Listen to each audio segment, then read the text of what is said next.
Hello, and welcome to Mostly Sapphic Books, where I read books about lesbians, except not today. There's no lesbians in this book. There's a lot of trans people, though, and the main character is gay, if that's something you're interested in. This is Notes from a Regicide by Isaac Fellman. And before I actually get into talking about this book, I want to talk about another Isaac Fellman book that I read last year and really liked, and that I never made a video on because I wasn't making videos last year. So why not talk about it now? And that is Dead Collections by Isaac Fellman. This actually does have some sapphic elements if that's what you're here for and that's what you're interested in. I think just based on premise, I did enjoy Dead Collections more. I really enjoyed Dead Collections. Again, one of my favorite books that I read in 2024. A really cool premise. It's like a sort of sci-fi, but it's speculative fiction, but not that drastically different than Our World, which I think might be an Isaac Fellman style because Notes from a Regicide is the same thing. But Dead Collections follows a trans man who is a vampire, but not like sexy, evil villain of the night kind of vampire. In this universe, it is basically a blood disease, and people with vampirism actually aren't expected to live very long because the sunlight kills them, and usually they only really make it a few years.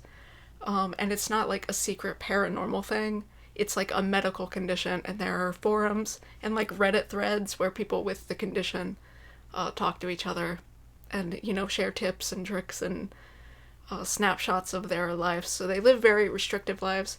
Our main character is an archivist, and he's actually living in like the basement of the place where he works because it's safe, and he's in the basement, there's no windows, there's no light, he can work at night, but he's actually not supposed to be living there. He's actually kind of getting in trouble with his boss for living there, but he is, and he's working on this archive project about a lesbian television show writer who he really liked her work, and he's getting all of these materials from that woman's wife, her widow, and then that woman ends up bonding with our main character, the trans man vampire archivist, and they end up falling in love and forming a relationship, and there's like a sort of gender journey with the dead, not the dead wife, the living wife, who's not a wife at the end of the book, I suppose. I really love that book. It's really well written. Isaac Fellman is a good writer. There's great prose in both of these books I've read. He does have other books that I haven't read yet that I would like to read. But he's a great writer, and that's just like a really cool idea. I love the world of that. And I guess not really the world, because it's just like Our World, but like these little elements that change really make for a compelling story. And I've never read anything quite like that before. So I highly recommend Dead Collections. That was a 5-star favorite of last year. This, Notes from a Regicide, also really good. I gave this 5 stars. I think I'll technically give it like a 4.75. Because I had more trouble with the sort of magical, speculative element here. But it was still a really good story, and these characters were really touching and really honest and complex and heartfelt, and I cried. I haven't cried at a book in a long time. I don't remember the last book that made me cry, but this one made me cry a little bit at the very end. So this book, Notes from a Regicide, in the beginning, it sounds like it's going to be confusing. It's not that confusing. Once you realize what it is, it's just a story about family. It's literally just a story about a boy and his family, for the most part. And once you realize that, you get into it, and you realize it pretty early. About 10% of the way through, there's like a scene where our main narrator character is meeting our other main character, who becomes his father figure. And it's just a story about how they met, and I'm like, oh, this is just a personal tale about these people's lives. There are some sci-fi? I'm gonna call it speculative. This feels speculative rather than sci-fi. There are some sci-fi elements that make this like weird or like hard to get into, and it's also an interesting narrative style. So our main character, one of them is Griffin. He's at some points in the novel, now in the present day, he's a 40-year-old trans man who is writing a memoir / biography / autobiography about his adoptive father. So his real father kicked him out of the house for being trans, and he ends up meeting this trans couple, this trans man and this trans woman, who are immigrants from another nation. They're living in New York now, but he ends up meeting them and becoming their son when he's a teenager. And it's really about their family dynamic. But it's also about the father's past. So the father has written these memoirs. He wrote some memoirs when he was younger, when he was in jail in the place where he's from. And so you're getting Griffin in the present day sort of talking about his writing of this memoir. He's a journalist, he's a writer. And then you have Griffin in the past recounting like how he met his new family and how he met these people and how they bonded into each other's lives. Then you have the writing of Etwan, the trans father, talking about his time in this other city where he lived. And again, this is really a family tale. You want to read this for the family dynamics. It's like a found family dynamics, but it doesn't feel like found family. It's not like, oh my god, we're all besties now. We're all best friends and we hang out, we stay in each other's lives. Like, this is a family. I don't even want to call this found family. It is, technically, I don't think they ever, like, legally adopted him, but, like, it's family. And the way they go on this life journey together, it's just beautiful. It's just really heartfelt story, and it's sort of heartbreaking at times. This is written posthumously, so both of the parents here are dead at the time of the writing, and so you get like the emotional impact of that. But it's not just like sad. You understand that they were older and they died, and that's the way it goes. But their love lives on, and their legacy lives on, and the way they impacted Griffin, our main character, lives on. And it's just really touching and heartfelt and really beautiful. And then the other plot, the subplot, I don't know. The familyness is the main core of this novel. But I guess the main mystery of the novel is the titular regicide. I think that is most of the description. I didn't read all of the description. I just read this book because it's Isaac Fellman, and I knew it was like a regicide sci-fi story about trans people. That was good enough for me. I like this author. I will be reading more of this author in the future, obviously. So Etwan and his wife, Zafri, I'm probably mispronouncing those, but Etwan and Zafri, they were from a city called Stevensport, which is a fictional city. And Stevensport is a weird place. And in the beginning you get like inklings of this, and you're trying to figure out like where we are and what time period we're in. And it's kind of confusing. But you kind of get used to it once you just accept that this is a family story, and none of that really matters. I mean, it matters. It plays a significant role in these people's lives. So anyway, they're from the city, Stevensport, where Stephen, the titular Stephen, is a dictator, basically. And then they have, like, a weird government system where there are electors who founded the city hundreds of years ago, but they are underground, alive in cryostasis, but there's also no electricity. And it's like we're backwards. When I first started this book, I thought we were in like 1950s New York. And again, I thought like that was the present day, was 1950s New York. And then everything that happened in the past in Stevensport was like older. But we're actually, I think, 1,000 years in the future, which just doesn't work. I'm still not 100% sure, but there's a part where Etwan and Zafri are both painters. Painting is a big thing of this. Artistry is a big theme of this.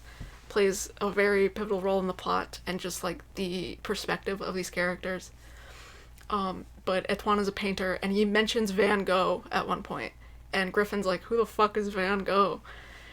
And Etwan's like, oh, only the artist would know him. He was some famous artist like 1,000 years ago. And I don't know if that was hyperbole, but I think it might have been like straight up front, like we are 1,000 years in the future. But it feels like we're in the past. Because all of the technology's worse. Like, they don't have electricity. They don't have they do have modern medicine, kind of. Their medicine is exactly like ours. Or maybe even regressed a little bit, but pretty much like ours. Like, they take testosterone, they have like surgical techniques for trans surgeries, but I'd say for the most part they are behind us technologically, which doesn't make sense if you think about it at all, because they are aware that technology used to be way better, like hundreds and hundreds of years ago, 1,000 years ago. They have some surviving records of this, like they know that life was better or more advanced, but I don't know why it has regressed so much. But also, it's been 1,000 years. Why is it so similar? because they even like talk like us.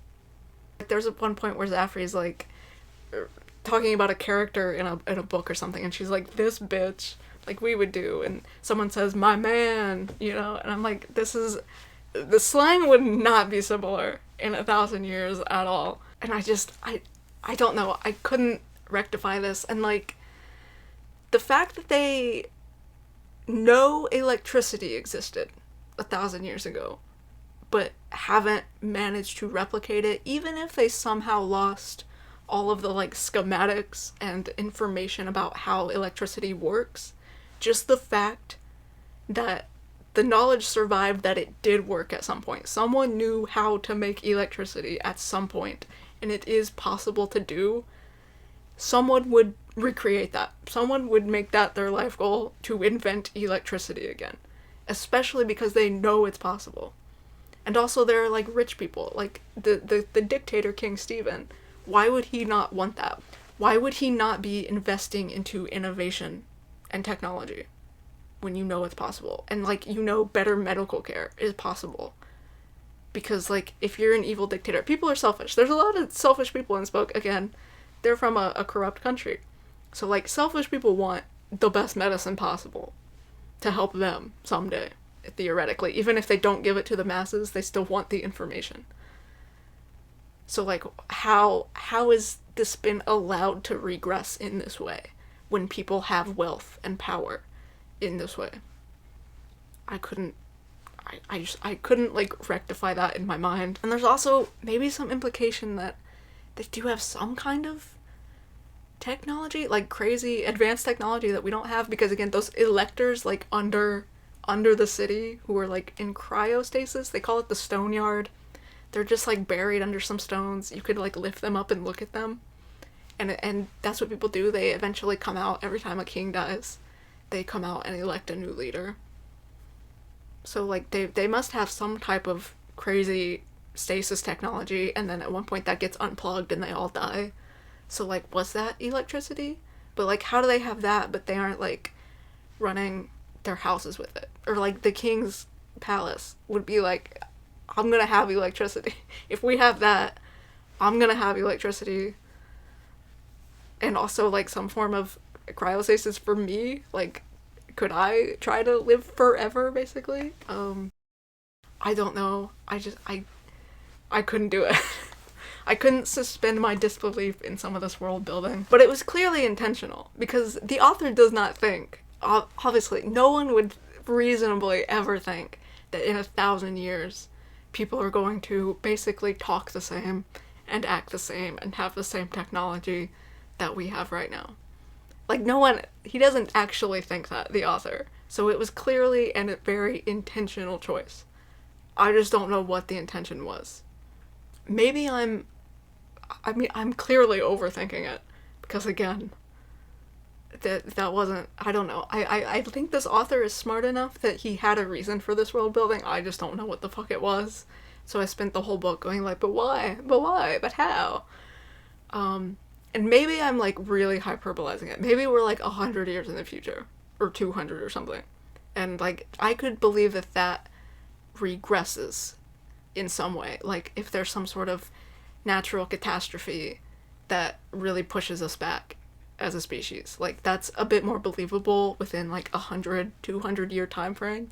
But we don't get like any explanation of like how the world has gotten to this state, or like what went wrong, or like why aren't people trying to improve, or anything like that. So I'm overthinking it, but I couldn't not, because you're in like this weird, very futuristic world that just doesn't feel futuristic, which is clearly like some sort of intentional vibe. I don't know. But anyway, there's a subplot about Etwan and Zaffrey committing a regicide and being part of the revolution to get this king disposed, basically. And so you learn about that over the novel. The book's like sectioned as if it's Griffin writing this book, but he goes back and forth between his story and Etwan and Zaffrey's time in Stevensport, and also their time after Stevensport, knowing Griffin and, you know, living their life afterward. So like the sci-fi elements, the speculative elements of this kind of threw me off, because it is also our world. Like they're in New York, so it's not just like a parallel universe where things are slightly different or like a different time frame. I don't know, that threw me.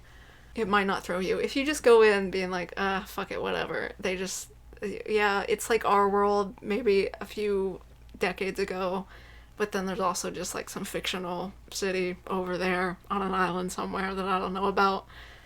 That's the way I'm going to choose to interpret this. I think if you go into that, you'll like it and stop thinking about all of the what happened and why and what the fuck's going on here, because it's not really about any of that. It's about just this one little family and their dynamics and their interesting, unique story. But the characters, again, these characters really shine here. They're very complex. They're very interesting. While I was reading this, I sort of had the thought that this is sort of like Gideon the Ninth, where the point of view character from that is the person with the least amount of information in the story. So that book's about a swordswoman who goes to this like magic competition, but she doesn't give a fuck about magic. So like all of this very high stakes magic is happening around her, but she just like doesn't even care. And you as the reader are like, oh, what's happening? What is all of this? Give me the world building. Give me explanation. And just the character perspective limits you in what you're allowed to know, and that works really well. So we sort of have that here with Etoine. He is not really part of the revolution, honestly. He's not that interested in it. He's tangentially involved accidentally, and he, again, this wasn't his plan to be involved in a regicide at all. Zaffrey is more involved in it than he is, but he's the one who's writing it, and it's his perspective, and since he doesn't care about it, he talks about it very little. He cares much more about other elements of his life, like his painting, his alcoholism. So there's a lot of, I think well-handled depictions of Etoine and his alcoholism, and also Zaffrey has some sort of mental condition, maybe schizophrenia. Again, the medical care is kind of funky here, so she hasn't like properly been diagnosed, and they're both dealing with PTSD from this massive event that made them had to leave their country. They've killed people. Etoine is disabled, like his legs are really messed up, and I think one of his hands later in life because he's old. So they both grow old and like have health problems. So there's some disability rep here, and I think well-handled depictions of mental health problems as well. Again, I don't personally suffer from alcoholism or schizophrenia, so I can't personally attest to it, but it feels very real and very well-handled and very authentic and sympathetic and interesting, and I think it's a really interesting character trait for these characters. They're very dynamic, they have a lot going on, they feel like real people, they're weird, they have their quirks, they're different, they don't all talk the same, they don't all act the same, they make sort of weird decisions, and you see a lot of their day-to-day life because this is their son speaking of it, and he talks a lot about their home and how they kept their home and how they acted, and they're kind of weird people, but that's like real people are weird and have weird quirks, and I thought that was really well done. I really liked these characters. A lot of heart here, a lot of just emotion and goodness and good prose. I made over 120 highlights in this book of just like beautiful lines or moments that I found funny. There's a couple little funny moments. It's not a humorous book, it's pretty serious, but sometimes Zaffrey especially will just hit you with like a weird funny one-liner. There's a lot of talk about transness because all three of these main characters are trans. They're very involved in that story. They discover it at different points in their life. They go through different health processes they go through different stages of their transition also at different points in their life too. Because like Etoine doesn't really transition until he's older. Zaffrey also doesn't until she's older. Like Etoine knows before Zaffrey does, but Etoine doesn't go through like the medical changes until after Zaffrey does. And then you have Griffin, who knows very young and is doing it sooner than them.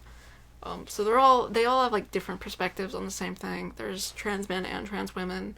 A lot of talk about like community. Like Zaffrey knows a community of like trans women who are doing like illegal underground drugs, like E and T, not drugs. Rogue medical care.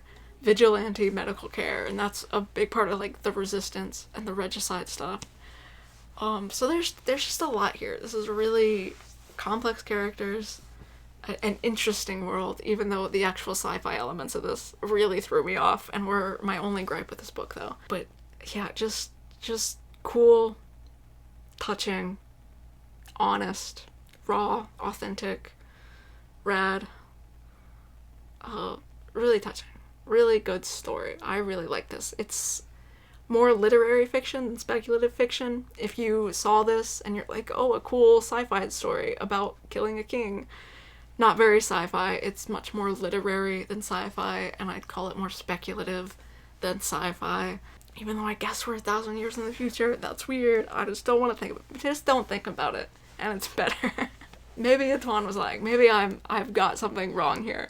But it did, like, throw me off in the back of my mind the whole book. I'm like, what's going on? What happened? I want all of the world building, and you get none of the world building because that's not important. And it does make sense that the characters wouldn't be talking about it because they just grow up in this world. You know, that's just normal to them. They know, like, the past is past. Everyone knows, like, that stuff happened 1,000 years ago, and it's just, like, normal. They're just living their day-to-day lives. Like, I don't know, if I wrote a memoir, I wouldn't talk about the entire, like, history of the United States, right? I would just talk about life today in my little bubble, and if someone read that 1,000 years from now, they'd be like, but what the fuck's going on back there? But, like, I'm not interested in that, because I just assume that everyone knows it. So it makes sense that this journalist character just assumed that everyone reading his book in universe knows all the workings of the universe. So it makes sense. And there's something to be said about leaving your reader pondering your world and questioning it and wanting to know more. And, like, leaving space for ideas to flourish and, you know, creativity to work its way into the mind of the reader. So I'm not that mad about it, but it was a little weird. But a very solid book. I like Isaac Fellman. I will hopefully be reading some of his other books. I know he has one called The Two Doctors Gorski. There was another book he wrote. I believe he's trans. I think there was another book he wrote before he changed his name that I don't remember the title of. And then I think in the back of this, there was another book reference that I'd never heard of before. So maybe he put out another book recently that went under my radar. But I hope this book doesn't go under your radar, which it didn't, because supposedly you've been here for like 20 minutes. I've been talking for 27 minutes, so if you weren't listening to anything, that's on you, man. But I do recommend this book if you're into trans stories. Definitely trans stories. Again, no lesbians, but go watch another video. I have a lot of videos. I do a lot of book reviews. There's plenty of books about lesbians on this channel. This is mostly sapphic books, and I'm glad to have read it. And I hope you have a nice day. Like and subscribe. Peace out.